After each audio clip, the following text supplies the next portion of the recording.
Okay. Hi. We're splitting up. It's been a rough year, a lot of stuff going on. We just came off vacation where we've been talking things over and the time Making our has come. plans and We um, are splitting up our the stuff. bus and the boat. Yes. um, as you know, last year we bought a boat and the bus and the boat for the last year have been within a day's driving distance of each other. But they've never actually met, and that's actually something I'm really kind of bummed about because I was dreaming of having the bus boat photo shoot, I drone, bus, know. boat, all lined up someplace near the water, and that's not going to happen now. They're not going to meet for years, if If, ever. if ever. Yeah. So, unfortunately, we had planned, or had hoped to get the boat further up the coast to where the bus is stored in Melbourne, Florida. But there By was a this time, hurricane, there's a hurricane, and then there was the channel channel marker marker. thingy. So, the boat is still in Miami, so they're going to be just too far apart to actually meet. But, you know, they are a boat and a bus, so they'll probably forgive us. But it is time to move the bus across country. We're going on an RV trip, which is actually very exciting. Looking for a bus ride. So, just a quick recap, the general plan with our nomadic travels is that we are not moving away from RVing, we're not moving away from boating, we're going to be splitting our time between the two. And the unfortunate, well, the tricky bit of that now that we're taking them physically apart from each other is that means we also have to split our stuff as well as split our time. And that's kind of what we've been up to this past week is figuring out where things need to go. So But before we get into that, we'll talk about our plans. let's talk about the plans a little bit more. So, for the last year, we've been in Florida, except for that hurricane thing where we went to Alabama. But Evacuation. the bus and the boat have been living in Florida, as have we. And we have split our time between the two. We've done a couple of bus trips. One was a hurricane evacuation. But mostly we've been on the boat getting acclimated to life on the water and on the hard. And hard. Yes, and out of the water. But the intentions going forward is as we pursue the Great Loop, we're going to be going north where it gets apparently cold. We've been to Miami, this cold thing. I mean, this is my winter clothing. We were running the heaters earlier this week. Yeah, because it got down to It got down 50s. into the 50s. You know, that was like people were working around winter coats around this place. But the intention is the boat is going to be going north. We're going to be exploring the Erie Canal. We're going to be going into Canada. And we want to do the loop very slowly so we can actually enjoy the places we go, which means when it gets too cold to boat, we're going to store the boat and move back into the RV conveniently located in the south in the warmth. Right. So, plan for the short term, or plan for the year ahead, is well, first off, we're going to do this RV trip. So we're heading to Texas over the next few weeks. We're going to the RV Entrepreneur Summit that's near Austin, It's in Fredericksburg, Fredericksburg, where Texas. we've just got the confirmation. We're the keynote speakers. Yeah, We only agreed to speak. Apparently, we're the keynote speakers. yeah, so they're like, hour and a half Friday night. You're oh, okay. We better start working that presentation. But it's gonna be a blast. We actually watched the live streams from the last year's RV Entrepreneur Summit, and it was a great event. They really did an awesome job putting it together. Keith and Alyssa are taking the RV world by storm. If you're not following them, definitely follow them. They're a younger couple, been on the road about 3 years now, and they're doing a lot of fantastic stuff. Yes. And one of them is hosting this RV or Entrepreneur Summit, Yes. and it's just fantastic to see other working on the road people coming together. And they have the RV Entrepreneur podcast as well, and they've been doing a lot of great interviews. They're up to all sorts of really cool things. But anyway, they're hosting this event, and we missed it last year. We were virtual attendees, and this year now we are going to be front and center, which is intimidating but exciting because this is a really great community. But anyway, the timing of this worked out really well. One reason we decided we don't do many RV Planned rally events. planned events. Just We don't like to plan in advance. don't like having a schedule. But we agreed to this one because we knew we needed to get the bus at least halfway across country to start getting it positioned to where we want it in the winters. So the timing just works out really well. So we'll be storing the bus in Texas, probably. We're still trying to figure out the logistics of that, of where we're actually going to store it. Or if we're going to try to get all the way out to Arizona this year. I don't think so, but we'll see. And then we're going to get back to the boat. And then we're going to get our butts out of here because we do not want to be in hurricane season in the hurricane zone again. No more hurricanes. We're done. They did that adventure. So that means once we're back in the boat in March, we are going to have a really nice boating season. We're looking forward to it. Heading north, and we want to be up by the Chesapeake at least by August 1st. Like once the hurricane threats Really start to ramp up. really kicks into high gear. Yes. We're not going to go all the way up to Canada next year or this coming year and stuff, but there's so much to see between here and there. And then the Chesapeake apparently could spend years just exploring the Chesapeake. So get up there, get nice and clear of hurricane zones. Hopefully there won't be any freak storms that head that way. There probably will be Because they like us. But that's the general intention. And then it'll start to get cold apparently up there. And so sometime in fall, we'll then move back into the bus and spend our winter roaming around the Southwest. And hopefully going to some of these great meetups that are starting to really happen. Like we've been anxiously watching the Escapers Bash going on in Quartzsite and right now American Girl Mine. And it's just breaking our heart to not be there. So we're not going to miss it next year. Yeah, oh God, the Escapers, the annual bash has been on fire, and the Rubber Tramp Rendezvous has apparently been amazing out in Quartzsite. But just seeing the Escapers, because I mean we kind of gave birth to that, seeing it just take off. It's just fabulous to see. Awesome. So that's the general plan going ahead. But what we're gearing up for, and we leave tomorrow from the boat. And we're not going to see the boat for a while. It'll be a couple months. We'll be back No, hopefully we'll see it every day when we check the security camera. Okay, but yes, we won't see it in person for a while. But we don't want to have to move a bunch of stuff in between the boat and the bus. So we're trying, this is that kind of our last opportunity to kind of situate what stuff is going on each. And, we want to minimize what we have to bring back and forth. Because the cat and us will have to go, obviously, in our computers. Unless we wanted to get a spare cat. No, we're not getting a spare cat. Okay, no spare cats. Yeah, because then you'd have to put them in the freezer and then thaw them out. No. It's like That's horrible. Yes. Don't even think that way. Okay, so we're only gonna have one cat, and we'll move the cat and us back and forth, and we want to be able to do it with just a duffel bag or just a minimal luggage going back and forth. So we could do it by airplane, or we could just rent a car between the two. Mm-hmm.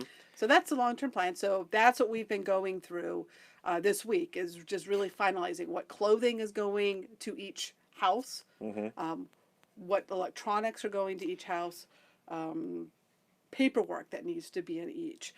So we've just been going through everything, with the knowledge that it's going to be a lot more difficult now to move stuff between the two houses. So it's one of the logistics that we kind of had in the back of our mind when we kind of plotted this all out, but now the reality's here. We got to split up. And I have to say, this is actually pretty difficult, and for me mentally, one of the things I most love about being nomadic in a small RV is all your eggs are in that tiny little basket. You never have to think about where are things. You don't when you go on a trip, your stuff is with you. You don't have to pack. You don't have to, I know I've got something and I know it's in this drawer and I need it. I can get it now.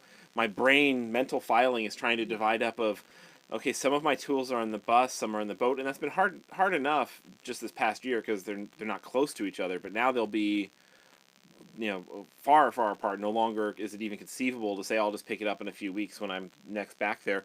And it mentally doesn't work for the way my brain files things, but I'm having to adjust to having two separate files of stuff. But that all comes around with this dual nomadic house thing. Right. So we thought we'd give you a quick walkthrough of the boat, just kind of talk about some of the decisions that we're making, and then we'll just open up to Q&A and hang out and chat with you guys for a bit. So. Okay. So I'm going to walk around and follow you with the camera. That's how we want to work this. Yeah, so just so you know, that we've been in logistics mode for this for quite a while, actually. We got launched back in the water in mid-December and immediately went into holiday mode. So Kiki is currently over with Chris's parents in Spring Hill, Florida. She's probably watching this. Hey, Kiki. See you tomorrow. And we're actually going over to pick her up tomorrow and spend some time with Chris's parents. Yep. And then we go back to Melbourne where the bus is with my mother. Yep. And then we got to get the bus unmothballed and do things I've got to fix the refrigerator tomorrow before we can move back into it. So I know the fridge is dead. I got the parts waiting and need to do fridge surgery first thing when we get back, and hopefully it works. Okay, let's. All right. So we haven't seen Kiki in a month. We're going a little crazy without her. Gosh, I'm in cat withdrawal big time. Yes, we're really excited. Okay. Well, let's see. I'm going to switch the microphone back to the internal one. Okay. So then I don't have to carry this thing around. So audio. Looks like there's some RF interference going on with the sound. Oh, that's annoying. Maybe this will be better with it coming through this microphone. Now we're cordless. Yep. Okay, so first off, we have the tech. Let me expand this to full screen. There we go. All right. So these bins have some of the techno. As you know, we run the Mobile Internet Resource Center where we test mobile internet gear, boosters, antennas, hotspots, and things like that. And we are gearing up on this cross-country trip. We're going to be testing a whole bunch of gear, some mobile routers, some new boosters. I don't know, it's a long list of stuff we're testing. So this is all stuff that is packaged up and ready to move to the bus for that testing round. Some of it we'll have to get back to the boat. So we'll that's actually going to be one of the trickier logistics. We might end up shipping a crate back. A crate, box. One box, yeah, one in a crate, or shipping some boxes back to ourselves, just because we have the testing gear, and if we've got stuff that needs to go back and forth, it's going to be challenging. House is looking pretty good. We actually do have some boat sitters coming aboard who will be looking after the boat for us. One of our patrons was able to take us up on an offer to come and stay aboard the boat. And they also have the same kind of boat we do, so it's perfect. Yeah, and so they're awesome folks. Thanks, guys. So they'll be looking after the boat for us. That gives us a huge relief of leaving it in dry storage is different than wet storage. There's things that can still go wrong, so kind of relieves that. So we coming down the stairwell. So we're using the guest room right now to kind of just staging some of the things. And one of the things that we are going to be moving, one of the pieces of tech, was our little printer. This is the Canon IP100. We have carried this little baby around with us probably 5 or 6 years now. 6 years, yeah, since the bus. We first got the bus. We love this little printer. It's just enough for, I had to print out our insurance ID cards today. So it's just great for the small print jobs that we need. And it's so portable. It just fits, tucks in places. We've had this aboard the boat. We decided that this belongs on the bus because this one they've come out with a new model that's Wi-Fi enabled. So when we return to the boat, we'll order a new one. We're going to get the Wi-Fi one because on the boat we have room to leave it set up all the time. On the bus, we actually tuck this away underneath our desk, and you can go look at a tour of our bus's office setup if you want more information on that. And we always plug it in when we need it. So this just made sense. So we're going to take this back to the bus and get the boat its own printer when we get back. Okay. Not much else right here.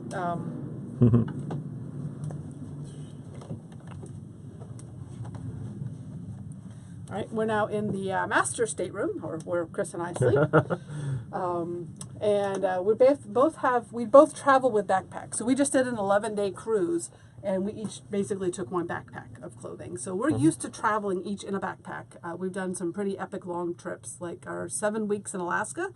We each did with just these same backpacks. So these backpacks have been with us for a while, and they're what when we're traveling away from the RV and boat, that's what we do. So we actually sent my mom home with a duffel bag of clothing from after the cruise that is already going back to the bus. So that's already provisioned over there. So these are just the last clothing items that we're taking off of. We're on the boat, right? Yeah, we're on the boat, taking it back to the bus. Some of them will stay there. Some will be our just go back and forth clothes. So some of these will be coming back, but kind of think through and thinking about, apparently it's cold as we get north of Florida, so we have to think about this cold thing. Yes. So taking up the cold clothes and just thinking about the seasons and the styles. Leave the boaty clothes here in the boat, take the more outdoor desert clothes to the bus. Yep, so winters are going to be aboard the bus, so we're thinking, okay, the colder gear needs to be aboard the bus, and the boat, since it's going to be summer, spring, of course we'll get some cool weather, but we're going to be mostly more in summer gear on the boat. And then it's just a matter of also getting duplicates of some things we'll probably take to the bus and not bring back. We'll just end up getting new duplicates so we don't have so much stuff going back and forth. Absolutely. So yeah, we're going through, we have this little folder. This is our office supply, portable office supply thing. It's where I've got things like stamps for those occasional things you have to mail. Crazy. Our business cards and tape and things like that. So this just is going to go back and forth with our limited office supplies that things that you just can't duplicate as easily. So, and toiletries, because we will be doing a week staying with parents before we're back actually moved into the bus. Into the bus, yes. So. Well, yeah, we got to start duplicating toiletries and stuff too. Yeah. Yes. So there's stuff to think through. So. Yep. That's really not all that exciting, but it's what's been our focus for the last week or so is really It's gearing up for this trip. Yep. And we're going to return back to the salon in general. yeah.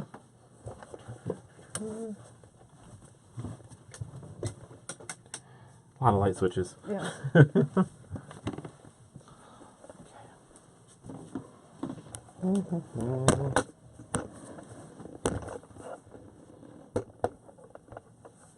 Alrighty.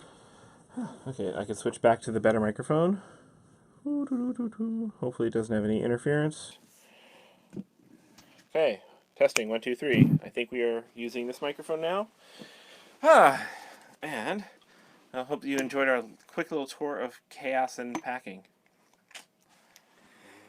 So yeah, that's what's up for us. I'm really, really excited to get back into the RV. We actually booked a couple of reservations because Florida is Still in winter, prime yeah. winter season, so you kind of have to book out. So we've been looking for last minute cancellations on our way out of the state. And we're going to get to use our heater because, like, what's 35 degrees forecast for one of the places we're going to be next week.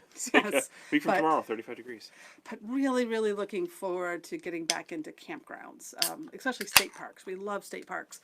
And, especially for the last 2 months being based in Miami and urban areas, which has its own fun. Airplanes overhead. Yeah, we also love being more out in nature where there's hiking trails right out your door and things like that. So, so we're really looking forward to that. Yeah, and I'm looking forward to driving the bus. I do enjoy going cross country in the bus. So. And the Mini Cooper is actually down here with us now. We brought that back after the holidays. And yeah, so we're going to use this to get back to the bus, pick up the cat, do our cross Florida road trip, and then we're going to tow it again behind the bus to Texas. And then we're thinking, rather than we definitely want to keep the bus and put the bus in storage, but maybe we're not going to store the Mini. We haven't decided yet. Yeah, we might sell it. Maybe. We need to look what our storage options are. We've got a couple leads, but we may actually, because the Mini's, it's a 2009 and it's lost a lot of its value. So it's seen better days. But it is set up for full flat down towing. So if there's anyone out there that's interested in a Mini Cooper that can be flat towed, reach out. Yeah. Maybe we can work something out. Yeah, meet us in Texas. We'll hand off a Mini, and because we're finding for us, getting around with Lyfts and Ubers and occasional rental cars works really, really well on the boat. I don't think it's going to work as well in the RV. It certainly won't work as well in the RV. But then we're going to have a couple month RV trip, and then the Mini will be in storage for a huge amount of time, and so. Come that time passing, maybe we'll think of a different vehicle, something better suited to the Southwest. Yeah, maybe a Jeep. We'll go back to a Jeep or something like that. Yeah, Jeep would be a blast. So, if you guys have questions, go ahead and put them in the chat room, and we'll be more than happy to field a few questions here and hang out with you guys. We are doing with our patrons, we're doing our monthly hangout right after this, so we do have a bit of a time schedule. Yeah, and the fun thing about the patron hangout is it's two-way video, so we get to actually see and chill and share real proper toasts with the people we're chatting with, which is fun. But we also love these kind of bigger, broader, 200-something people, right? YouTube chats. So it's a nice mix. We go both ways. 233 people. Woo! And so what's up in the chat room here? Hi, how cold is it here? We had the air conditioner on this afternoon. It got a little warm because I actually washed the outside of the boat before we left, so I had to close all the windows up. Got a little stuffy inside, so I think it's only getting up into the 60s though. No, it was in the 80s. 80s? Oh yeah. Actually, okay. And it got up into the 80s this afternoon. So it's like 81, but it was only like half an hour in the very heat of the day that we wanted air conditioning. But yeah, you poor people up north. We'll be heading there soon. We're going across the southeast in January, February in February basically is still going to give us a lot of cold on our trip to Texas. It's Texas in March, April is heaven, but we'll be coming back by that time. All right. Yes. Patron is a wonderful time, as Lotus Petal says, one of our patrons, and so is Joe. We're loving. I didn't think that we'd like it, and we don't do it for money. It's not about support and funding. We have for us. the minimal funding amount they'll let us have on Patreon. It's more about a closed community, and we're really loving being able to share more of the daily stuff there. Behind the scenes stuff. Yeah. Yeah. Let's see. Nancy says, I don't know how you keep up with all the packing and switching straight. Do you make checklists? Do you make it sound so easy? Actually, I have been writing up checklists and documents and just kind of like where are things going, particularly as far as the tech goes. Um, and that has been a real challenge, just gearing up for all this testing. Is like, what stuff am I going to kick myself for not having with me in 2 weeks on the bus? And thinking things through, like, will I need my drill? Will I need this? Will I need this? What are the things I'm going to want redundancy on? And I've been trying to write as much of it down as I can, because I kind of think stream of conscious writing, just brain dump sometimes. But yeah, it is still tricky. But again, if I forget something, most things you can just go replace at a Home Depot. So okay, then I get a second thing. So what Jonathan wants to know, well, can 3 people ride it in the Mini? And Oh. the Mini is great for 4 people, actually. Yeah, 4 people we did it or just the other day. groceries, Yeah, or not both. we met with Sean and Louise of our Odyssey up in Fort Lauderdale, and all 4 of us went out to dinner. The catch with the Mini is it's either you have people in the back seat or stuff in the back seat. You don't really have a trunk, other than the people. But it for short trips you can definitely fit 4 people comfortably, which is kind of amazing in such a small vehicle. Okay, so with Jonathan's fit in the Mini, Santa Claus. In the front seat? Yeah. Probably, yeah. It's got decent headroom. Yeah. You should have tried it when we were together in Alabama, Jonathan. Yeah, it is deceptively. Maybe somebody behind you might not have space for their legs. They have to, but it is about the right size for a sleigh, he says. It actually would make a good sleigh. That is true, and I could see a Mini being pulled by reindeer. Yeah, that would work really well. Okay. Let's see. Gary would like to know, why don't we rent the boat for the summer? So summers is when we plan to be on it. So that is prime boating time for the areas that we're going. So we definitely want to be on it. A lot of people do rent their boats out. But that does require different insurance requirements. And also it does require, then it's not so much splitting your stuff up, it's a matter of putting everything in storage and turning your house into charterable condition, and we don't want to go through that. Right. So ideally, this would probably be the only season in the foreseeable future where the boat is somewhere that would be attractive for someone to want to be in it when we're not. Because when it's good boating season, we're going to be aboard the boat. When it gets to be bad boating season, we're not going to be on the boat. And nobody else is going to want to be on the boat. It'll be snowing. So yeah, renting the boat out when we're not using it is just not going to be ideal, because it's going to be probably on the hard under snow and ice for the winters. So that's not a time when you want to be renting it out. So it just didn't make sense to do that. So somebody asked what's on the drink menu tonight, and you're having LaCroix, and I'm having a Dogfish Head, a well-hopped IPA. This is what is this one called? Flesh and Blood IPA. I've got to work through the beer fridge before we leave it. So I'm just having a coconut sparkling water. Yes. Let's see. What else is popping up in here? Will you guys miss selling the bus? No, not selling the bus. We are loving our bus and keeping our bus. If you missed the intro, the bus is going to be our winter home. The boat's going to be our summer home. So yes. we are right now, the split up that we're going through right now is getting them. They're going to be apart halfway across the country from each other. They'll be in different time zones for the first time. Yes. So we are right now going through the process of fully splitting the 2 households. Did our evacuation cross the time zone? Yes, it did. So okay, we evacuated and we crossed time zones. Okay, fine. And checklist of checklists. Oh gosh, yes. Do you have a checklist of maintenance items for Zephyr when bringing it out of storage, and will you do a video on it? I've got a list in my head running right now. I've never actually written something down. And where Zephyr's at right now is not really ideal for filming. It's not a storage lot. It's a storage lot. It's really close quarters. So, I don't know that we will. And we're going to be focused on getting the boat, getting it out of storage. Getting it cleaned up. We were there just a few weeks ago just to check on things. But the biggest thing for Zephyr right now to get it out of storage is I need to fix the fridge, and I need to do a whole bunch of software upgrades to the electrical system, because Victron's done a whole bunch of firmware upgrades, and that I'm eager to check out and try out for our solar and inverter. Then they've all been kind of in mothball mode. I had actually programmed our solar to be at a very low float voltage to basically keep our batteries at constantly at 60% charge, which prolongs the life of lithium. So we've got to go reprogram the electrical system to be more in a living mode as opposed to long-term storage mode. Yeah, some fun work. So Mike says, with a modest cost of tools, why not equip both and be done with it? And that is the eventual goal. Yes, exactly. But right now we're in the state of which tools What's where.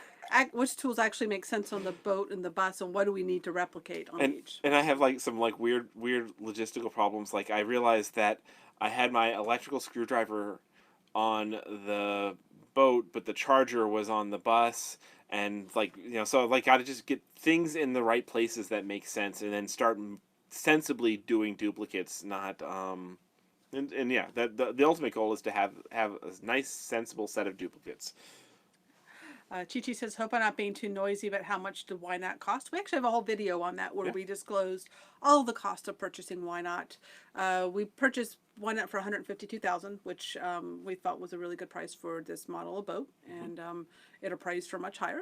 But yeah, go check out the why we selected the Bayliner 4788, and we've disclosed all the costs, including survey and all the stuff that we had to, what it costs to get started in a boat.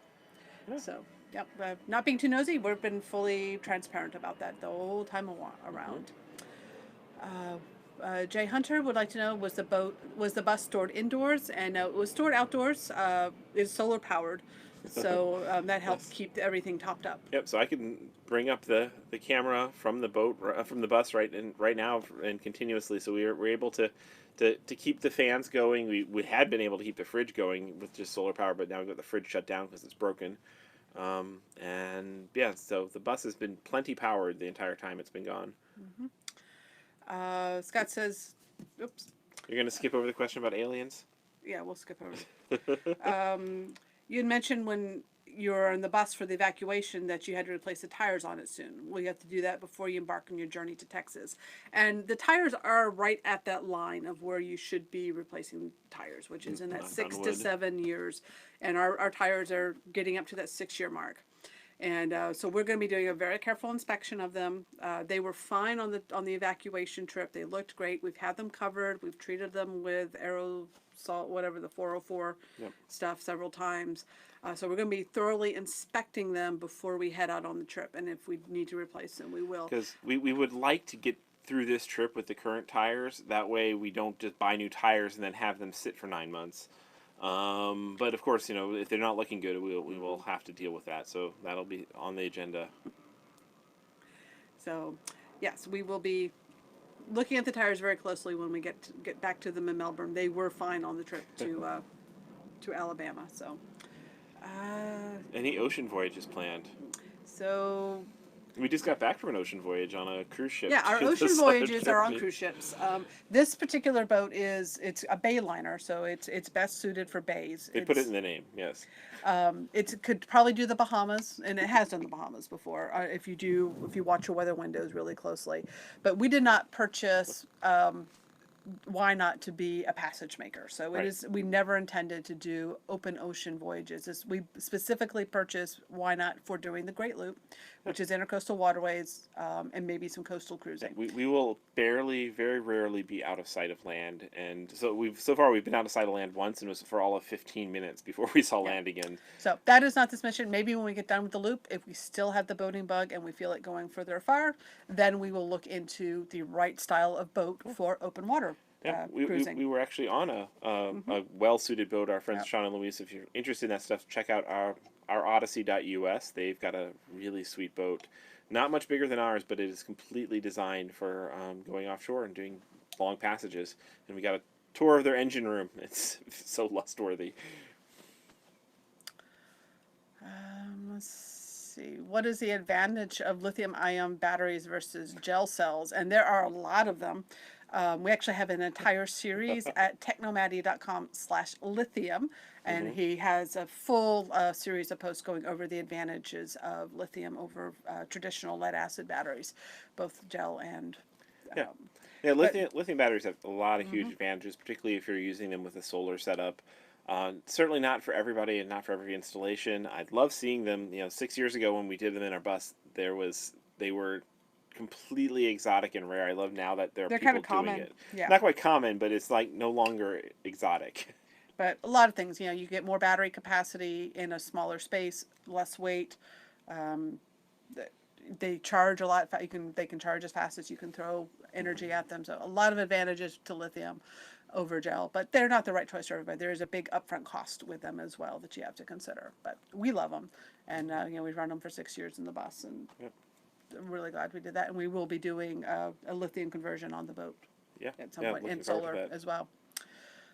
Kevin says, looking for my first diesel pusher. Any advice on what to watch out for when buying a diesel? It's look for somebody that you really trust. Their story of it and the mechanical history is one thing. Yeah, get a mechanical history. If you can do an oil analysis to get Yeah. a state of what the engine is. Yeah. If you have a trusted mechanic, have them look over the engine. And Yeah. also a lot of it is luck and stuff. And it was different for us. Our bus is a 1961. We had none of that. The diesel on it is an 8V71, an old two-stroke diesel. So there's no diagnostics that you can really do on it. There's only so much that you can visually inspect. So we don't have experience looking for a more traditional diesel pusher Modern motorhome. diesel, right. So you're probably best off asking some folks who have gone through that decision process than us. Yeah, I guess our classic advice for buying high end motorhome is buy something that was $1 million rig 20 years ago. Those things tend to be really well taken care of. They don't get a lot of miles on them, but they are well maintained. And something that is 25 years old is still going to be in wonderful condition often. So yeah, look for those super high end rigs that are old. Expand your age range. Narissa says, looking forward to your next season on Why Not? Remember I said you'd earn your stripes? Well, no doubt you have. It is definitely our first year in the boat. Had many more adventures than we anticipated. Did not get nearly as many miles in as we thought, but the experience level is definitely upped. Yeah. And I'm looking forward to much more time on the water. Looking forward, we've got all these great new marine electronics installed. I'm looking forward to actually being able to use them. So far we've gone all of 1 nautical mile logged since we got all our upgrades. So yeah, looking forward to getting back to the boat as well in March and continuing our journey north and learning these new marine electronics and continuing our boating learning. We still consider ourselves newbies with boats. The learning curve for boating is definitely higher than RVing. And the dangers are definitely higher. So lots to learn with boating, but we love it. I mean, even with the challenges of the hurricane and the channel marker incident, I think we both...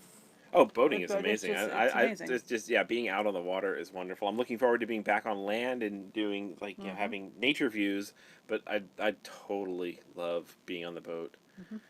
See, a question about Amazon withdrawals since living on Why Not. We've been withdrawing a lot of items from Amazon. Yeah, so getting packages, whether you're in an RV or a boat, and the style of boating we're doing a lot of marinas. So far, yeah.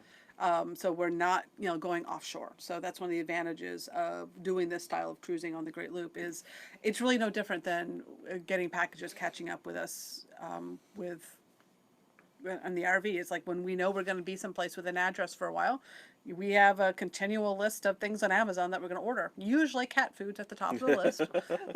Yeah, we actually do a ton of our shopping on Amazon. It works out quite well on the road or the water if you have access to a mailing address. And actually, I think one of the keys that makes it so useful is Amazon Prime and being able to trust that when you click order, you're going to get something on the day they say. You 95% of the time they really hit their delivery deadlines. That means you can trust it. If you're only someplace for a few days, you can still get your deliveries. Let's see. What internet setup are you using while at sea? Just mobile data. So again, not at sea. We're intercoastal waterways. So our mobile internet setup is pretty much identical to what we use in the RV because the challenges are pretty much identical. So we use cellular data. This is being broadcast over AT&T or Verizon today. Today's the AT&T on the Unite Pro with a Wi-Fi Ranger router that is handling it with much more reliable than the PepWave was the last few days. So we've been constantly experimenting with different gear. So our mobile internet setup changes on a daily basis because that's our job is to test mobile internet options. But we do have a post at technomadia.com/internet that goes over the choice. If we had to settle on one setup, it kind of goes over what that would be based upon the current gear that we're testing. We have to settle. No one.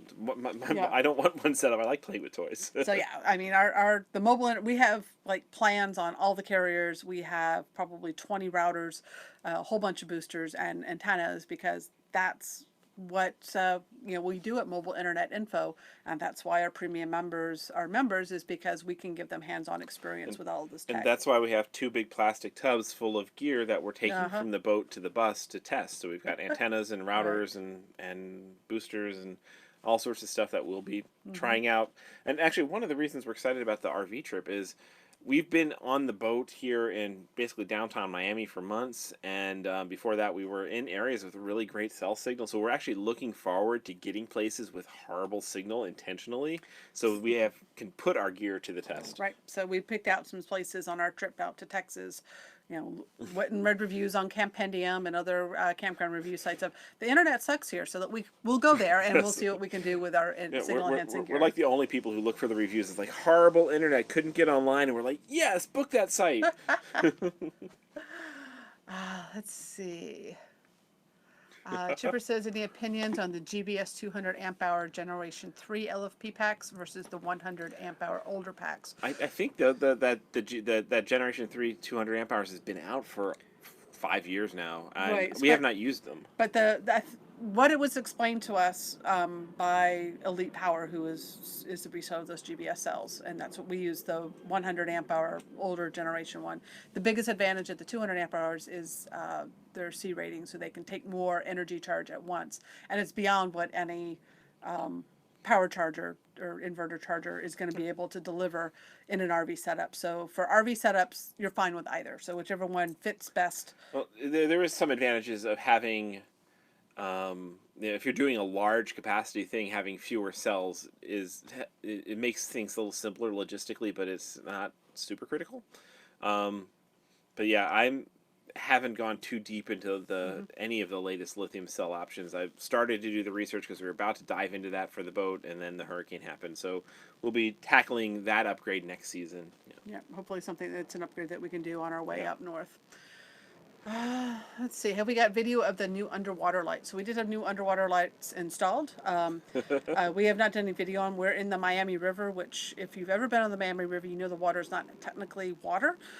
I guess there's some water component to it. It's not the best place to show them off at. Yeah, we're looking forward to getting out into the out into Biscayne Bay and anchoring out there. And where you can actually see more than 2 feet in front of you. Yes, and we didn't do super fancy underwater lights. We've seen plenty of boats that have kind of the underwater disco system. We just did some nice basic blue lights.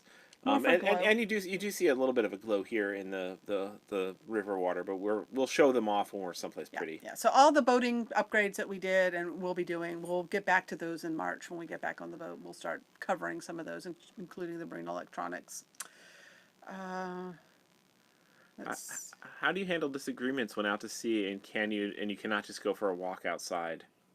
We rarely have disagreements. Just for you. No, we don't. No,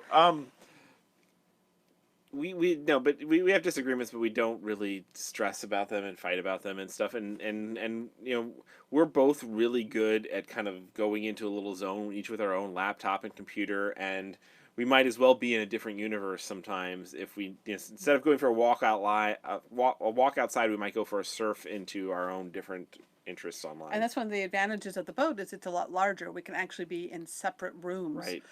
If we need space from each other. But it doesn't happen much. And we're not out to sea. Remember, we're cruising in our coastal. We're at marinas. We're usually within.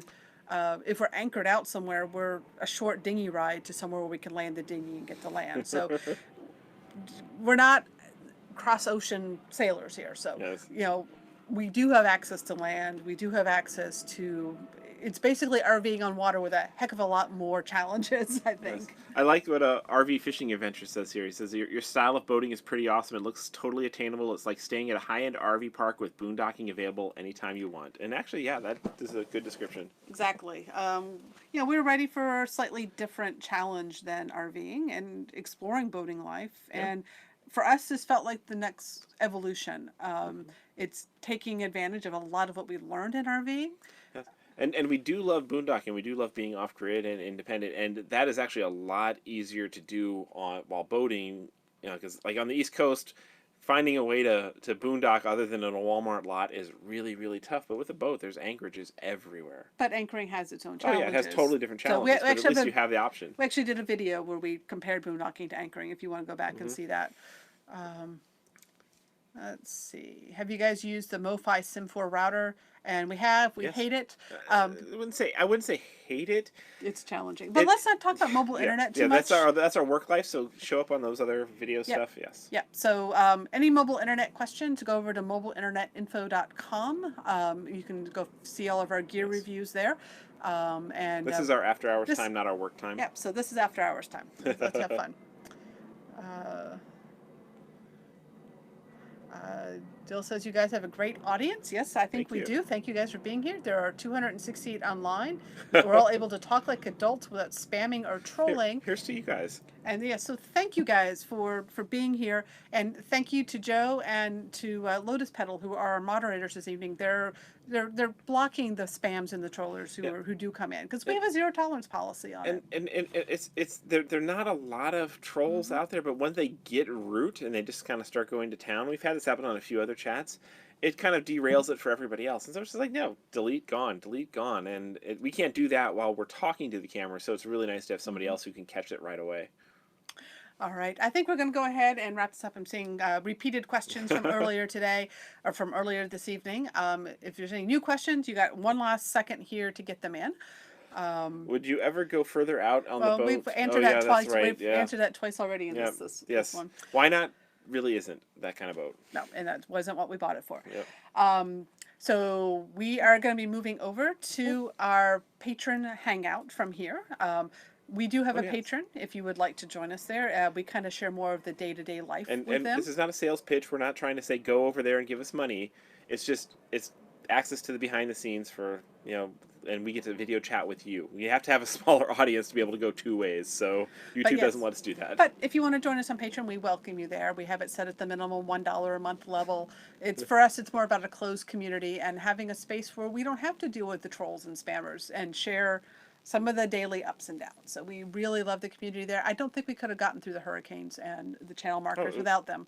Yeah, it was nice to have that very contained audience, people we already virtually knew. Exciting stuff coming up. Of course, we're going to be back to RV Travels. We'll do some live casts from the RV, maybe share some of the RV stuff with you guys. We're bringing the drone, and we're going to get some good drone RV footage. Looking forward to that, because we really haven't had drone and RV much together. Yeah. And our major work project is we just rewrote the Mobile Internet Handbook over there. You got the old edition. Yes. Oh, gosh. Yes, it's with the editor right now. Yes, Liz is, our editor Liz right now is, so this will be out, probably be out in a week. We'll share more about our mobile internet setup personally. But the new book, if you're curious about mobile internet options, will be out very soon. All updated for 2018. And then, we're speaking at the RVR Entrepreneur Summit in late February, and I hear that they will be live broadcasting those sessions. We will spread the word with the link and everything about how to watch that. We're actually doing 3 different sessions there. So we're doing the keynote on traveling by serendipity. We're doing one on getting outside the box of an RV, living, other than RV adventures, talking about boating and stuff, and then we're doing a mobile internet session. So there's a lot of interesting stuff at the RV Entrepreneur Summit, plus a lot of other great sessions. And so we will see you guys on the next live broadcast. We do this kind of spontaneously, but our patrons do get advance notice when we decide to do it. Usually they get a day or two's notice. So. Okay. Thank you guys. Care. Enjoy, and see you on the road. 310 people. Oh my gosh.